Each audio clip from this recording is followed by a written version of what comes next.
ever see our manatees before? Well, welcome. My name's Eric. The big guy right in front of me, his name is Snooty. He's a little bit famous in the manatee world because he's now 63 years old. In a couple of weeks, he turned 64, making him the world's oldest manatee. He was born in captivity back on July 21st, 1948, when a group of people wanted to start an aquarium. They got a permit from the state of Florida to capture one manatee from the wild.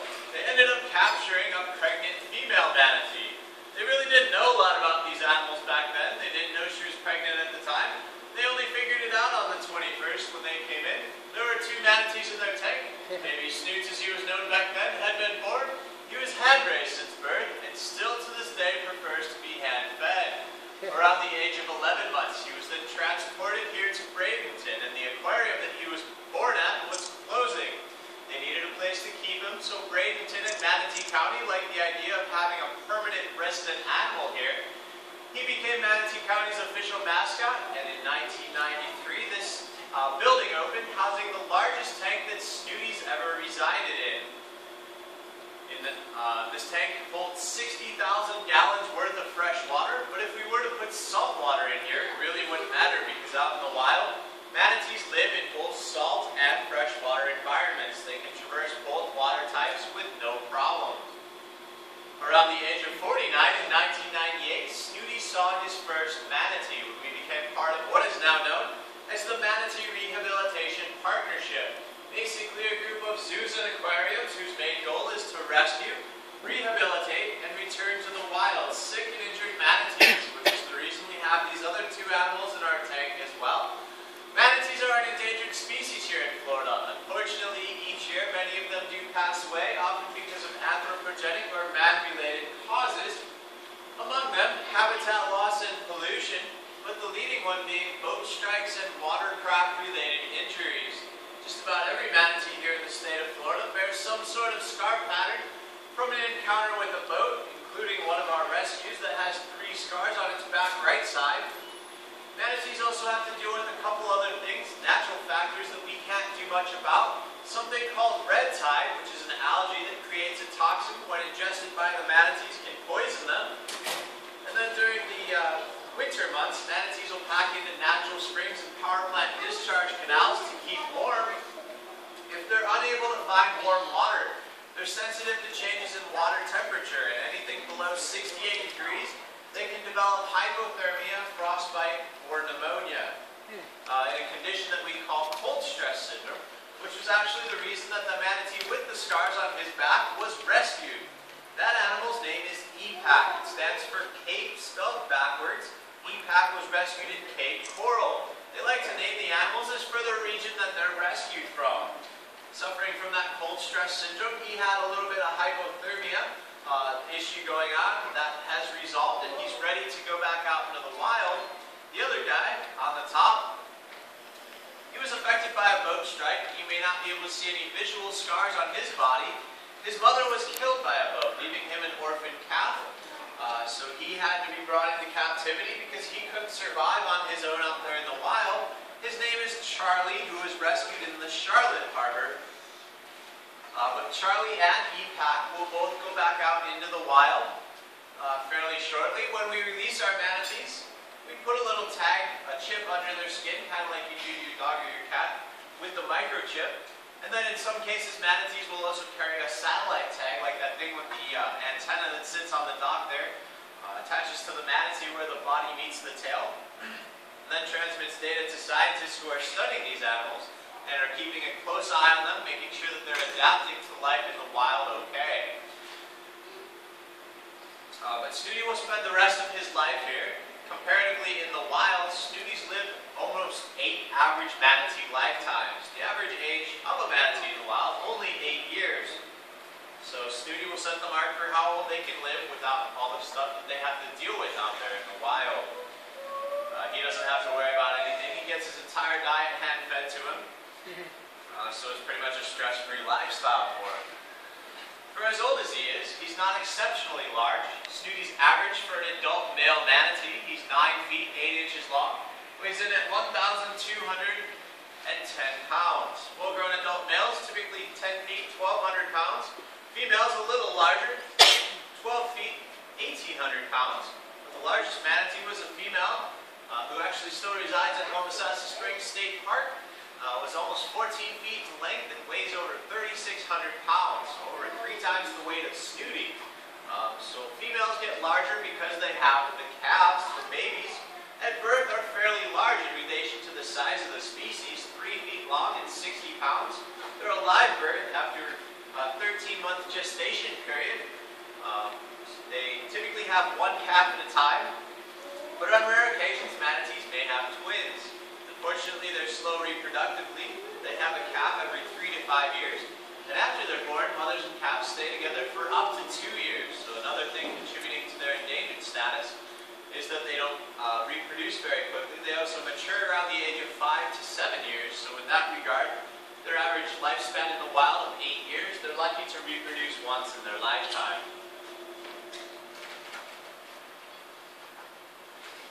You guys may notice that manatees are herbivores, so here in captivity we're feeding them a diet of greens.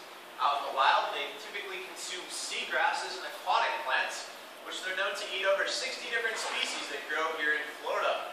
Having such a diverse diet, when they're brought into captivity, we can give them the romaine lettuce that they eat the most of. Each manatee on a daily basis is getting about 70 pounds of romaine and another 10 pounds of kale, cabbage, broccoli, sweet potatoes, and carrots. So they do eat a lot. They're known to eat up to 10% of their body weight, so they do continually consume food. We feed them during our presentation times, as well as when we get here in the mornings and when we leave at night. And if you guys look inside the skull of the manatee over there, you can take a look at the animal's teeth. Since they do not eat meat, they don't eat sharp teeth, but they do have flat molars, about a hand length into the back of their jaws that they use to grind up the seagrass or the lettuce that they eat. Those teeth are unique in the regard that they're continually replaced. So like a shark, a manatee will never run out of teeth throughout its lifetime. They move in a conveyor belt fashion down a line. When the teeth in front wear down, they'll fall out of the manatee's mouth, be replaced by the tooth behind it. A new tooth then grows in the back of their jaw, pushing each one a slot forward. So even at the age of 63, Snooty's still regrowing his teeth, and you guys can kind of see how that works on that skeleton skull over there. While you're over there, take a look at the animal's ribs. Under those ribs lie the animal's lungs that run about 2/3 the length of their back. Fairly large lungs allow the manatees to hold their breath 3 to 5 minutes when they're active, up to 20 minutes when they sleep. When manatees sleep, they typically rest on the bottom on their bellies. They have been known to sleep up to 12 hours a day, again only in 20-minute intervals before they have to come up to the surface to breathe. Another interesting feature of the manatee and adaptation that they have is their bones in their arm flippers are similar to the bone structures in our arms. They even have fingers.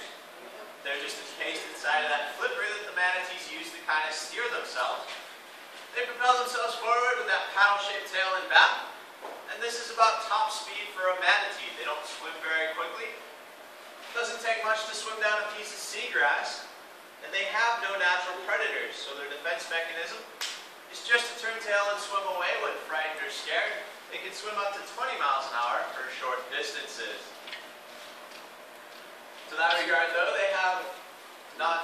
they're not attacked by sharks or alligators, for the reason being that their habitats don't really overlap with large sharks, which tend to be found further offshore. Manatees live in the shallow coastal regions where the seagrasses that they feed on grow.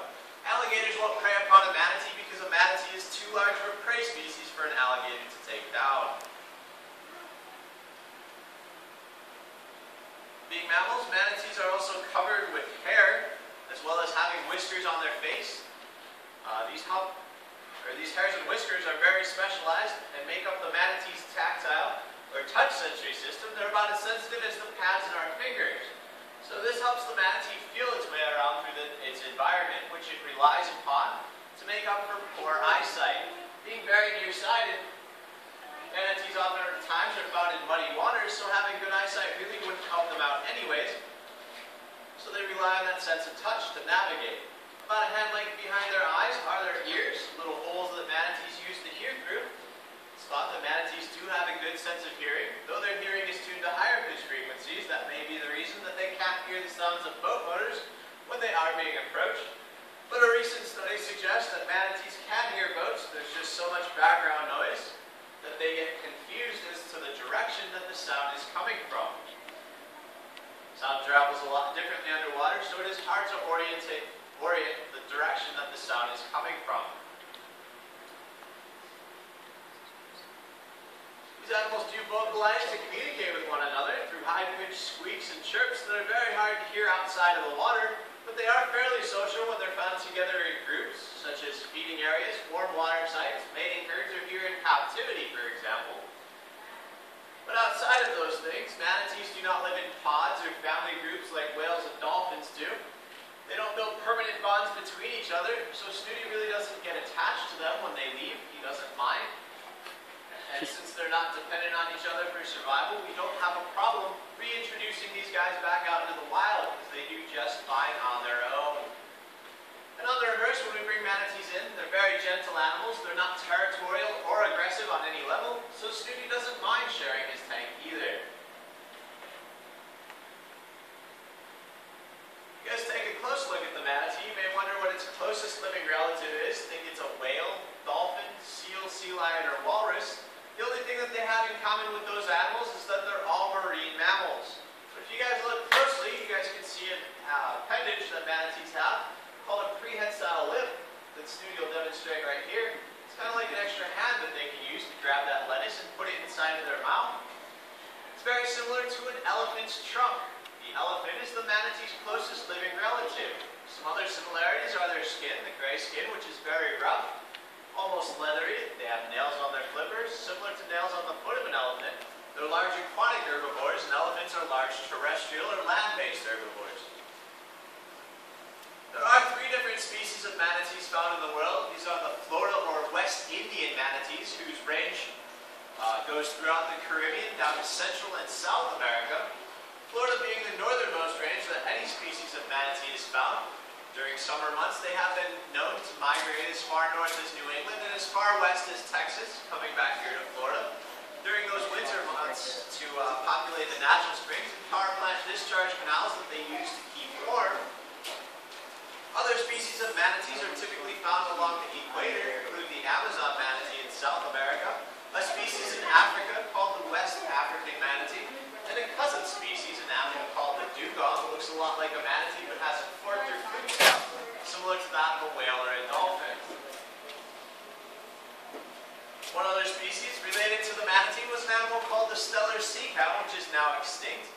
It lived in the Bering Sea, was up to 30 feet in length, and hunted to extinction for the same reason that the whales were hunted. They were cold water species, so had a lot more blubber than the manatees and dugongs do. In other parts of the world, manatees and dugongs are also still hunted as food sources.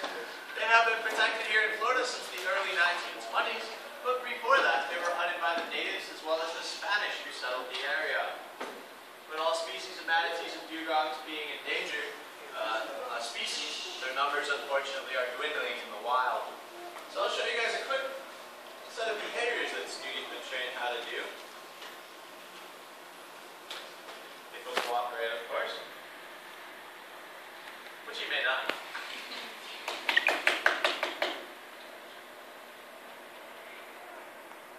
But in the meantime, do you guys have any questions?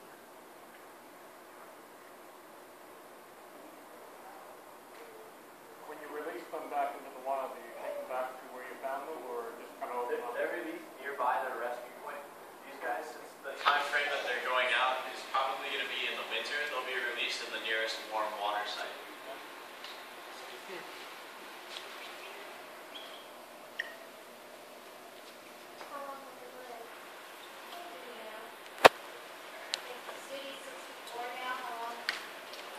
He'll probably live until he dies.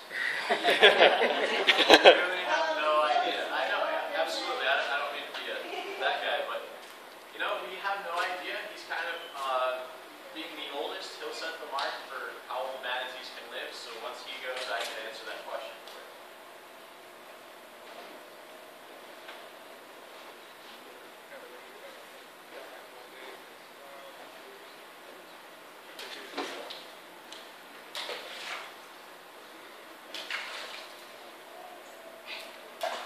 And they need to be rescued. Are you guys the only outfit, or is it? It's actually several different entities that rescue manatees around the state of Florida. Mainly overseeing the rescues is Florida Fish and Wildlife. They do, yes, both salt and fresh water, yeah. Doesn't matter to them.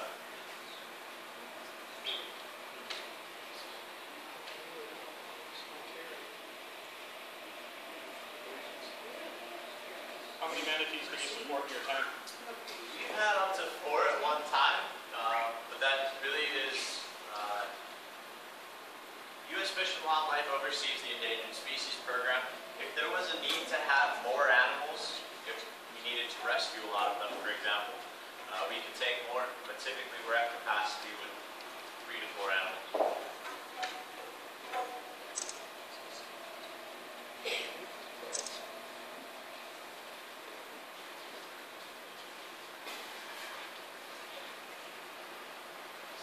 Is there any kind of vegetables they don't particularly like, or They probably would eat just about anything. Yeah.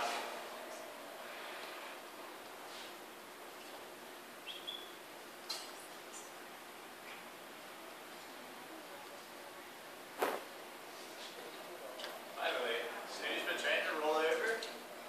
Give the high flipper.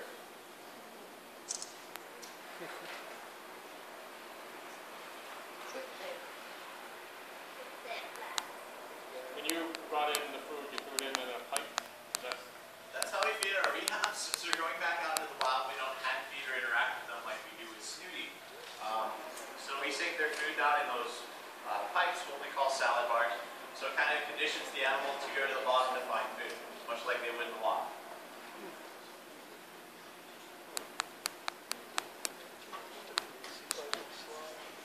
That's a good idea, though.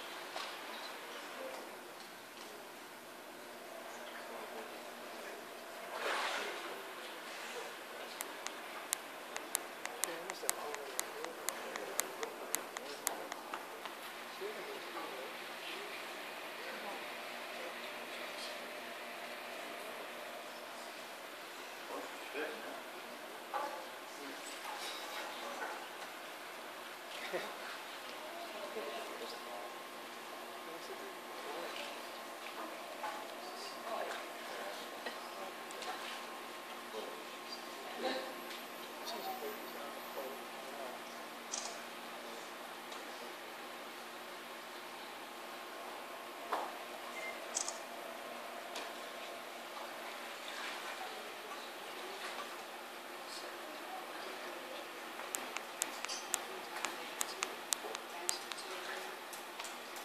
That's great.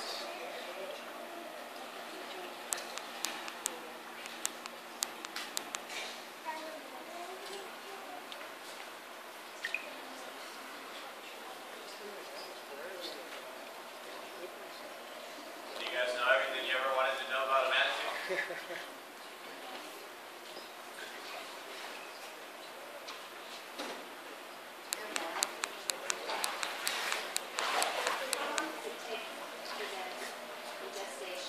Gestation is 13 months, and then mothers and calves stay together for 2 years after that. So, 3-year investment for each calf.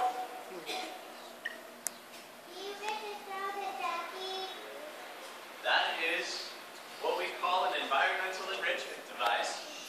We throw it in. Manatees sometimes will interact with it, but it sounds like a head of lettuce hitting the water, so listen.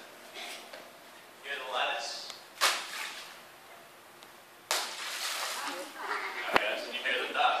So once the manatees learn that they can't eat it, they lose interest really quickly.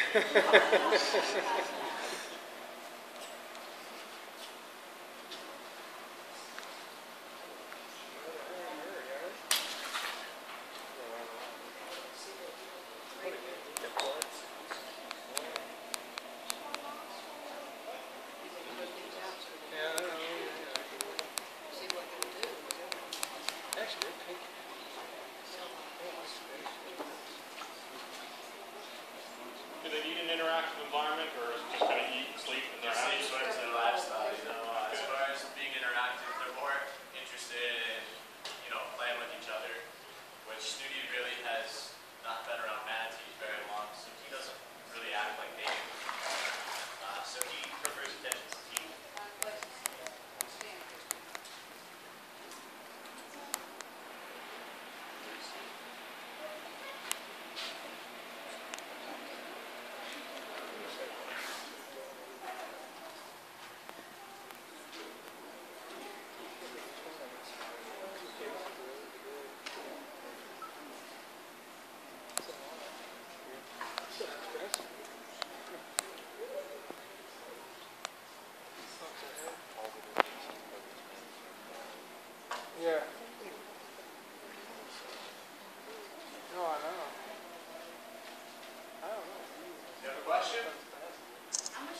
So being an equatorial tropical animal, they didn't need it. So that's why they face problems with cold weather. Yeah, exactly. They go to the springs, which are a constant outflow of about 72 to 74 degrees year round, with water that's heated from the core of the earth, and then basically these springs come out from there. Or the power plant discharge canals. These power plants will use the intake water and expel that once they heat it. They use it to cool down the power plants, the reactors.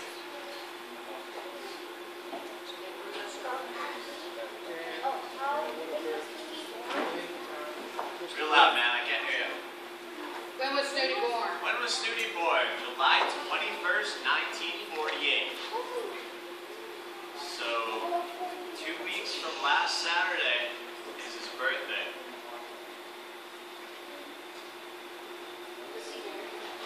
He was kind of a born animal. His mother